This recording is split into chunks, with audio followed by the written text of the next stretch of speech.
लेकिन इसने फाइनेंशियल का जो पार्ट है उसको पकड़ के रखा है और सबसे ज्यादा इन्वेस्टमेंट करा है 21.8%। अगर दोनों के एयूएम में कंपेयर करें तो 1000 करोड़ का क्या है मात्र डिफरेंस है। यहाँ पे दोस्तों आपको एक ग्राफ शो हो रहा होगा। अब पी रेशो जितना ज्यादा कम होता है उतना ही फंड है वो अच्छा होता है, क्योंकि इसमें वॉल्टिलिटी कम देखने को मिलती है। नमस्कार दोस्तों, जय श्री श्याम। जैसा कि आपने थंबनेल देखा है, आज की वीडियो में हम बात करेंगे हमारे दो स्मॉल कैप के फंड है, कंप्लीट उसका रिव्यू करेंगे, दोनों फंड को कंपेयर करेंगे कि एक्चुअल में किसका फ्यूचर काफी ज्यादा ब्राइट है। दोस्तों अगर हम यहाँ पे दोनों फंड की बात करें तो दोनों ही फंड काफी बेटर हैं, लेकिन बेटर में से बेटर कौन है जिससे फ्यूचर में बढ़िया कॉर्पस यहाँ पे बन सके। आपने थंबनेल में देखा होगा, थंबनेल में लिखा था 1 करोड़ क्या 10 करोड़ भी यहाँ से एक्चुअल में बन सकता है। दोस्तों म्यूचुअल फंड के जितने भी आप फंड देखोगे उन फंड में अगर आप इन्वेस्टमेंट ना करके, ठीक है, अगर आप नया इन्वेस्टमेंट करना चाहते हो या म्यूचुअल फंड में मान लीजिए कोई नया इन्वेस्टमेंट करने की सोच रहे हो तो ये फंड में आप इन्वेस्टमेंट कर सकते हो। बिकॉज ये दोनों की दोनों जो फंड है दोस्तों, इसकी एनएवी काफी कम है। अगर कम एनएवी के साथ दोस्तों अगर अभी आप इन्वेस्टमेंट करते हो तो फ्यूचर में दोस्तों इजीली अच्छा खासा कॉर्पस तैयार कर सकते हो। इसलिए दोस्तों आज की वीडियो में कंप्लीट बताऊंगा कि इन दोनों फंड के अंदर बेटर फंड कौन सा है। बिकॉज दोस्तों दोनों ही जो फंड है दोस्तों, एक को 1.5 साल हो गया है लॉन्च हुए और दूसरे की बात करें तो दूसरे को 4.5 साल हो चुके हैं लॉन्च करे हुए। लेकिन हम बात करेंगे कि एक्चुअल में इन दोनों में क्या डिफरेंस है और फ्यूचर किसका ब्राइट है, हमको किस में इन्वेस्टमेंट करना चाहिए। तो चलिए शुरू करते हैं आज की हमारी वीडियो को। तो दोस्तों वीडियो शुरू हो उससे पहले मैं विकास स्वागत करता हूं आपका ग्रो बिजनेस फाइनेंस हब में। दोस्तों आपने अभी तक चैनल को सब्सक्राइब नहीं करा हो तो चैनल को सब्सक्राइब कर लीजिए, क्योंकि म्यूचुअल फंड से रिलेटेड हर वीडियो आपको इस चैनल पे मिलती रहती है। तो चलिए शुरू करते हैं आज की हमारी वीडियो को। दोस्तों यहाँ पे मैं आपको एक चीज और बता दूं, आज की हमारी जो ये वीडियो है ये लंबी हो सकती है लेकिन आपको जानकारी बिल्कुल जेन्युइन मिलेगी। इसीलिए दोस्तों देखो, पैसों का सवाल है, वीडियो को पूरा देखना, स्किप मत करना, देन आप इन्वेस्टमेंट करना। जिससे क्या होगा, आपको ये पता रहेगा कि एक्चुअल में हमने जिस फंड में इन्वेस्टमेंट कर रखा है कि एक्चुअल में उसका फंडामेंटल क्या है, वो फंड सही है या नहीं। तो चलिए शुरू करते हैं आज की हमारी वीडियो को। तो सिंपली दोस्तों वीडियो ज्यादा लंबी नहीं हो, इसलिए जितनी भी डिटेल्स थी दोनों फंड्स से रिलेटेड मैंने यहाँ पे कंप्लीट बोर्ड पे लिख दिए। चलिए अब वन बाय वन हम इसको समझते हैं। आप वीडियो को बिल्कुल भी स्किप मत करना, बिकॉज अगर वीडियो को स्किप करोगे तो कुछ भी ना समझ नहीं पाओगे। तो चलिए दोस्तों यहाँ पे देख लीजिए, हमारा पहला फंड है महिंद्रा मैन्युलाइफ स्मॉल कैप। दोनों हमारे जो फंड है वो डायरेक्ट प्लान है, ठीक है। दूसरा फंड है हमारा बंधन स्मॉल कैप। दोस्तों यहाँ पे सबसे इंपॉर्टेंट जो फैक्टर है वो है इसकी एनएवी का। यहाँ पे दोस्तों अगर आप एनएवी देखोगे महिंद्रा मैन्युलाइफ स्मॉल कैप की तो एनएवी है 18.2 रुपए की, ठीक है। एनएवी बहुत कम है यहाँ पे। अगर हम बंधन की बात करें तो इसकी एनएवी है 39.9 की। राउंड फिगर में हम देखें तो इसको 19 रुपए की एनएवी मान सकते हैं और हम इसको 40 रुपए की एनएवी मान सकते हैं, ठीक है। अभी दोस्तों कंप्लीट वीडियो वॉच करोगे तब आपको एक्चुअली में पता पड़ेगा कि दोनों फंड्स के अंदर क्या डिफरेंस है, ठीक है। अगर दोस्तों हम बात करें इसकी होल्डिंग की तो यहाँ पे जो महिंद्रा मैन्युलाइफ का हमको स्मॉल कैप का फंड है इसमें आपको होल्डिंग देखने को मिलती है 71। अब होल्डिंग का मतलब ये है, अगर मान लीजिए कोई इन्वेस्टर महिंद्रा मैन्युलाइफ स्मॉल कैप के अंदर इन्वेस्टमेंट करता है, चाहे एसआईपी करे लमसम करे, जैसे मान लीजिए आपने 1000 रुपए की एसआईपी करी तो आपके जो 1000 रुपए है वो जाएंगे फंड मैनेजर के पास। अब फंड मैनेजर क्या करेगा, उस पैसे को छोटे छोटे टुकड़े करेगा और 71 जो होल्डिंग है स्टॉक के रूप में क्या कर देगा, उसमें इन्वेस्ट कर देगा। जो ये होल्डिंग होती है दोस्तों इसको हम स्टॉक बोल सकते हैं कि एक्चुअल में 71 स्टॉक में हमारा पैसा इन्वेस्ट हो रहा है। लेकिन अगर हम बात करें बंधन स्मॉल कैप की तो इसकी जो होल्डिंग है वो थोड़ी ज्यादा होल्डिंग है 144। लेकिन यहाँ पे बात ये आती है दोस्तों, सबसे इंपॉर्टेंट फैक्टर ये आता है, अगर हम इसकी डेट चेक करें कि जो महिंद्रा मैन्युलाइफ का ये फंड है जो ये लॉन्च कब हुआ था, तो ये लॉन्च हुआ था दोस्तों 12 दिसंबर 2022 को। लेकिन यही हम बंधन की बात करें तो ये लॉन्च हुआ था 25 फरवरी 2020 को। यहाँ पे ये चीज देख लीजिए, हमारा जो महिंद्रा का फंड है ये कब हुआ था 2022 के अंदर और ये वाला फंड कब हुआ है हमारा 2020 के अंदर। लेकिन यहाँ पे ये चीज देखो दोस्तों, महिंद्रा मैन्युलाइफ फंड है इसको लॉन्च हुए ऑलमोस्ट मान लीजिए अब 1.5 साल हो चुका है, ठीक है। लेकिन यहाँ पे जो इसका एयूएम है, जो फंड का साइज है वो है दोस्तों 3971 करोड़ का। कितने टाइम पीरियड में है दोस्तों, 1.5 साल के अंदर। क्योंकि 2022 दिसंबर तो 2022 तो आप पूरा ही भूल जाओ, 2023 और 2024 का जनवरी से लेके मई तक, तो हम ऑलमोस्ट बोल सकते हैं कि 1.5 साल के अंदर इसके जो एयूएम है फंड का साइज है 3971 करोड़ का है। लेकिन यहाँ पे ये चीज देखो, अगर हम बात करें इसकी बंधन स्मॉल कैप की तो यहाँ पे दोस्तों इसको जो लॉन्चिंग का टाइम है वो है फरवरी 2020, 2019। अब फरवरी 2020 है तो 2020 पूरा आएगा, 2021 पूरा आएगा, 22, 23 और 24 आता है, तो कितने हो गए, साढ़े 4 साल। अब यहाँ पे ये चीज देखो, इस फंड को हुआ है 4.5, 4.5 साल में इसका जो एयूएम है दोस्तों वो है 4,994 करोड़ का। अब अगर एयूएम के हिसाब से अगर हम देखें, कंपेयर करें, तो हम ये बोल सकते हैं इन्वेस्टर का जो रुझाव है वो महिंद्रा मैन्युलाइफ की तरफ जा रहा है। बिकॉज अगर 1.5 साल में इनका जो एयूएम है वो 3,971 करोड़ का है, अगर मान लीजिए 4.5, अगर 4.5 साल इस वाले फंड को हो जाते हमारे महिंद्रा मैन्युलाइफ फंड को, तो इसका जो एयूएम है वो सीधे ही डबल हो जाता, नी करके हमारा 8,000 9,000 के करीब क्या होता, 8,000 9,000 करोड़ के करीब क्या हो जाता, हमारा एयूएम बैठ जाता। इसलिए अभी के लिए हम चेक करें तो महिंद्रा मैन्युलाइफ फंड हमारे लिए थोड़ा बेटर है। अगर यहाँ पे हम बात करें हमारा पैसा कहाँ इन्वेस्ट होता है, तो इक्विटी वाले फंड में हमारा जो पैसा इन्वेस्ट होता है, ठीक है, स्टॉक्स के अंदर, वो होता है 92%। कितना होता है दोस्तों, 92%। लेकिन कैश होल्डिंग की बात करें तो कैश होल्डिंग यहाँ पे कितना है दोस्तों, 7.1 का। लेकिन यहाँ पे हम बात करते हैं बंधन की, तो बंधन में क्या है, हमारा जो इक्विटी में इन्वेस्टमेंट हो रहा है वो हो रहा है 89.6%, और कैश होल्ड ये लेके चल रहा है 10.3%। अब अगर देखो बात करें दोस्तों, ये ऐसे फंड है जिनको लॉन्च हुआ ज्यादा टाइम नहीं हुआ है, इनका इतना ट्रैक रिकॉर्ड नहीं रहता है, ठीक है, जितना भी ट्रैक रिकॉर्ड है उससे हम एनालिसिस करेंगे। लेकिन बात ये आती है कि सर जो भी नए फंड्स होते हैं ना, वो आपको इतना कैश होल्ड तो लेके ही चलेंगे। बिकॉज क्या रहता है, जो भी नया फंड आता है ना, तो इन्वेस्टर का एक्चुअल में क्या होता है, विश्वास नहीं बन पाता है, इसलिए वो इन्वेस्ट भी करता है, पैसों को भी निकालता है। इसलिए फंड मैनेजर को क्या है, लिक्विड फॉर्म में मनी को रखना पड़ता है। इसलिए यहाँ पे देख लीजिए कैश फॉर्म कितना है, 7.1 है, यहाँ पे 10.3 है, ठीक है। लेकिन अगर हम बात करें इन्वेस्टमेंट की, तो यहाँ पे इक्विटी में 92% लग रहा है, और यहाँ पे इक्विटी में कितना लग रहा है, 89%। तो अभी के लिए भी हम यही करेंगे कि महिंद्रा मैन्युलाइफ फंड है हमारे लिए बेटर फंड है, ठीक है। अगर बात करें जो 92% पैसा लग रहा है इक्विटी में, वो कहां कहां लग रहा है, देखो लार्ज कैप में कितना लग रहा है, 10.13%, मिड में लग रहा है 44.66%, स्मॉल में लग रहा है 38.22%। लेकिन यहीं अगर हम देखें तो लार्ज में कितना लग रहा है, 8.84%, मिड में लग रहा है 42.54%, स्मॉल में लग रहा है 45.35%।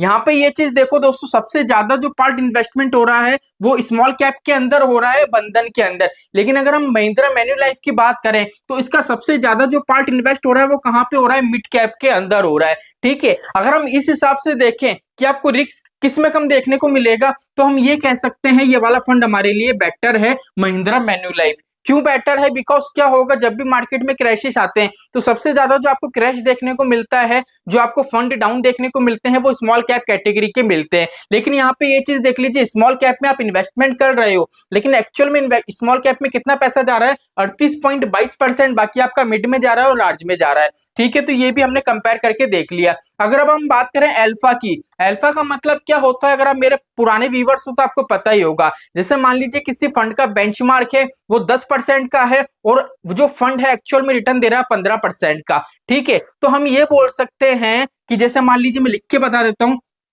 बेंचमार्क मान लीजिए 10% का है और एक्चुअल में रिटर्न दे रहा है 15% का, तो बेंचमार्क से कितना ज्यादा दे रहा है, 5% का। तो हम ये बोल सकते हैं कि इस फंड का अल्फा कितना है, 5%। जैसे यहाँ पे लिखा हुआ है अल्फा 4.16%, ठीक है। तो अल्फा यही बताता है कि बेंचमार्क के हिसाब से, बेंचमार्क पैरामीटर से, ठीक है, कि उससे कैलकुलेट कर सकते हो अगर बेंचमार्क को बीट कर रहा है कोई फंड, तो हम ये कह सकते हैं फंड अच्छा है, काफी अच्छा परफॉर्म कर रहा है, फ्यूचर में इसकी ग्रोथ मिल सकती है। तो यहाँ पे दोस्तों आपको समझ में आ गया होगा। अगर यहाँ पे मैं अल्फा की बात करूं तो यहाँ पे देख लीजिए अल्फा मैंने नो लिखा हुआ है। अब नो क्यों लिखा है वो भी आपको बताता हूं, लेकिन उससे पहले हम बात करें बंधन स्मॉल कैप की। बंधन स्मॉल कैप की बात करें तो उसका अल्फा है 4.16%।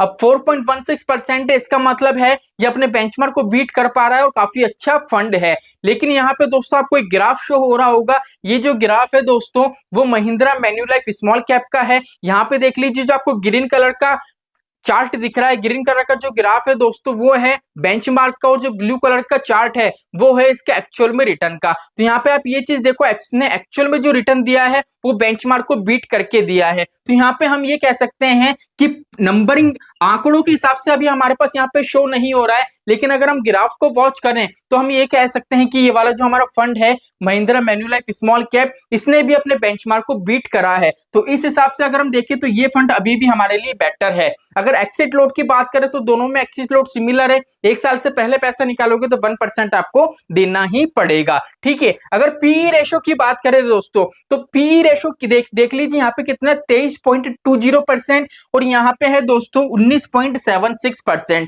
अब पी रेशो जितना ज्यादा कम होता है उतना ही फंड है वो अच्छा होता है, क्योंकि इसमें वोलेटिलिटी कम देखने को मिलती है। लेकिन अगर हम यहाँ पे बोले तो पीई रेशियो यहाँ पे ज्यादा है। ठीक है, तो यहाँ पे वोलेटिलिटी आपको ज्यादा देखने को मिलती है, रिस्क आपको इसमें थोड़ा ज्यादा रहता है। ठीक है, चलिए थोड़ा कंपेयर हम बाद में करेंगे, वीडियो के लास्ट में देखेंगे कि कौन सा फंड एक्चुअल में हमारे लिए बेटर परफॉर्म करता है, फ्यूचर में अच्छा रिटर्न बना के देता है। लेकिन अभी के लिए हम देखें तो हमारा अगर पी रेशियो के हिसाब से हम कंपेयर करें तो बंधन स्मॉल कैप हमारे लिए बेटर फंड निकल के आता है। ठीक है, चलिए अब नजर मारते हैं इसके रिटर्न्स पे। अगर हम इसका रिटर्न देखें तो 1 साल का रिटर्न है, इसने जो रिटर्न दिया है 69.8% का, ऑल टाइम का रिटर्न है इसका 52% का। अगर हम बंधन की बात करें तो इसका 1 साल का रिटर्न है 71.3%, 3 साल का रिटर्न है 31.4%, ऑल टाइम का रिटर्न है इसका 38.8%। अब आपके दिमाग में बात आ रही होगी कि सर अगर 1 साल के रिटर्न की बात करें तो 1 साल का जो रिटर्न है वो किसने हमको ज्यादा दिया है, वो दिया है हमको बंधन स्मॉल कैप ने।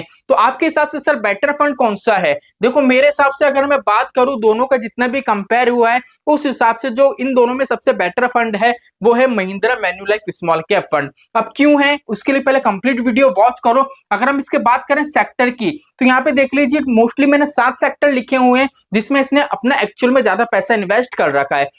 फाइनेंस की बात करें तो 13.6% है, एनर्जी की बात करें तो 9.9% है, कैपिटल गुड्स की बात करें तो 9.4% है, कंस्ट्रक्शन की बात करें तो 11.8% है, मेटल्स की बात करें तो 9.6% है, सर्विसेज की बात करें तो 8.8% है, अगर हेल्थ केयर की बात करें तो 5.5% है। लेकिन यहाँ पे दोस्तों कंप्लीट ये देखो, फिर मैं आपको इसमें डिफरेंस बताऊंगा। अगर यहाँ पे हम बात करें दोस्तों फाइनेंशियल की तो कितना 21.8%, कैपिटल गुड्स की बात करें तो 5.9% है, कंस्ट्रक्शन की बात करें तो 8.4% है, मेटल में है 7.2%, हेल्थ केयर की बात करें तो 9% और सर्विसेज की बात करें तो 11.7% आ जाता है। लेकिन यहाँ पे ये चीज देखो, जो बंधन स्मॉल कैप का ये फंड है ये ज्यादा किस पे डिपेंड है? ये डिपेंड है फाइनेंशियल सेक्टर पे। अगर आप इस फंड में इन्वेस्टमेंट करते हो तो आप ये देखना जो बैंकिंग सेक्टर के फंड्स हैं, ठीक है, वहां पे बैंकिंग सेक्टर के जितने भी स्टॉक्स हैं वो उसमें आपको थोड़ी ज्यादा मात्रा में दिखेंगे। इसलिए क्या है दोस्तों, यहाँ पे आपको एक्चुअल में थोड़ा ज्यादा रिटर्न मिल रहा है। अगर हम यहाँ पे बात करें बीटा की तो इसका बीटा हो जाता है दोस्तों, मैं लिख देता हूं, मैंने लिखा नहीं था, बीटा हो जाता है 0.91%। अब 0.91% का मतलब है अगर 1% के अंदर अंदर बीटा है आपका तो यहाँ पे क्या होता है, रिस्क थोड़ा कम हो जाता है। ठीक है, अब रिस्क कम क्यों हो जाता है? क्योंकि दोस्तों देख लीजिए इसका जो मोस्टली इंपॉर्टेंट पार्ट है वो क्या है, फाइनेंशियल सेक्टर है। बाकी जितने भी पार्ट है उसमें थोड़ा थोड़ा इन्वेस्टमेंट कर रखा है, लेकिन इसने फाइनेंशियल का जो पार्ट है उसको पकड़ के रखा है और सबसे ज्यादा इन्वेस्टमेंट करा है 21.8%। बैंकिंग सेक्टर है इसलिए यहाँ पे क्या है दोस्तों, इसलिए आपको जो बीटा देखने को मिलेगा 0.91% मिलेगा, 1% के अंदर है, मतलब इस फंड में इतना रिस्क नहीं है। लेकिन अगर यही हम बात करें यहाँ पे हमको बीटा देखने को नहीं मिलता है, लेकिन पी रेशियो के हिसाब से हम बोल सकते हैं कि इस फंड में हमको रिस्क देखने को मिल सकता है। लेकिन यहाँ पे दोस्तों बात आती है कि सर ये वाला फंड बेटर क्यों है? क्योंकि रिटर्न भी इसका ज्यादा है, देख लीजिए 1 साल का रिटर्न देख लीजिए और उस वाले फंड का 1 साल का रिटर्न देख लीजिए, यहाँ पे रिस्क कम है वहां पे रिस्क ज्यादा है। तो सर आप महिंद्रा मैन्युलाइफ स्मॉल कैप को बेटर फंड क्यों बोल रहे हो? अब सिंपली दोस्तों यहाँ पे पहली चीज ये देखो कि इस फंड को लॉन्च हुए कितना टाइम हो गया है, मात्र 1.5 साल। अब इस फंड को कितना हो गया, 4.5 साल। ठीक है, उस हिसाब से अगर आप चेक करोगे तो इसकी होल्डिंग कितनी है, 71 होल्डिंग्स है। मतलब कहने का मतलब है इसने उन स्टॉक में इन्वेस्टमेंट कर रखा है जिनका एक्चुअल में वैल्यूएशन देखें तो काफी ज्यादा है।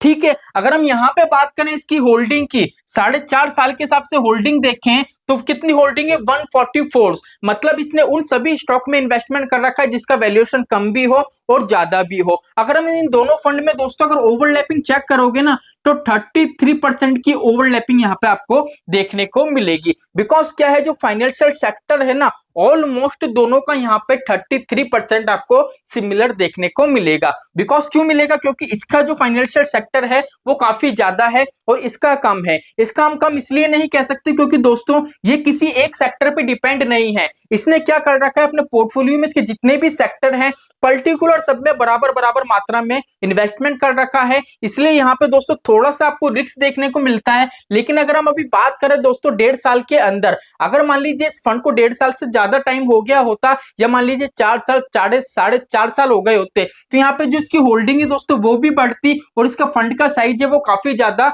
मात्रा में बढ़ जाता और यहाँ पे क्या होता दोस्तों, एक्चुअल में आपको रिटर्न मिलता। अब नॉर्मल सी बात ये देखो, अगर 71 होल्डिंग पे ये आपको 1 ईयर में इतना % दे रहा है और ऑल टाइम का रिटर्न 52% का दे रहा है, और ये देख लीजिए 144 होल्डिंग के अंदर यहाँ पे ऑल टाइम का रिटर्न कितना है, 38.8%। तो आप कह सकते हो कि भैया अगर हम पूरा कंपेयर करें इन दोनों फंड को टाइम पीरियड के हिसाब से, तो महिंद्रा मैन्युलाइफ स्मॉल कैप का फंड है, इसका फ्यूचर काफी ज्यादा ब्राइट है और ये फ्यूचर में हमको अच्छे रिटर्न बना के देगा। अभी आपने ये चीज देखा होगा कि यहाँ पे देख लीजिए स्मॉल कैप में ज्यादा इन्वेस्टमेंट कर रखा है इसने 45% का, फिर भी इसमें रिस्क इतना नहीं है। लेकिन यहाँ पे ये चीज देख लीजिए, स्मॉल कैप में कम इन्वेस्टमेंट है फिर भी इसमें रिस्क देखने को मिल रहा है। अब रिस्क देखने को इसलिए मिल रहा है बिकॉज क्या है दोस्तों, ये किसी भी एक सेक्टर पे डिपेंड नहीं है। इसके जो सेक्टर है दोस्तों मल्टी सेक्टर है, इसलिए क्या होता है मार्केट में जब क्रैश आता है तो नॉर्मल सी बात है दोस्तों, अब यहाँ पे क्या होगा, अगर नॉर्मल से इन सब में क्रैश आएगा ना तो फाइनेंशियल सेक्टर इसको पकड़ के रखेगा।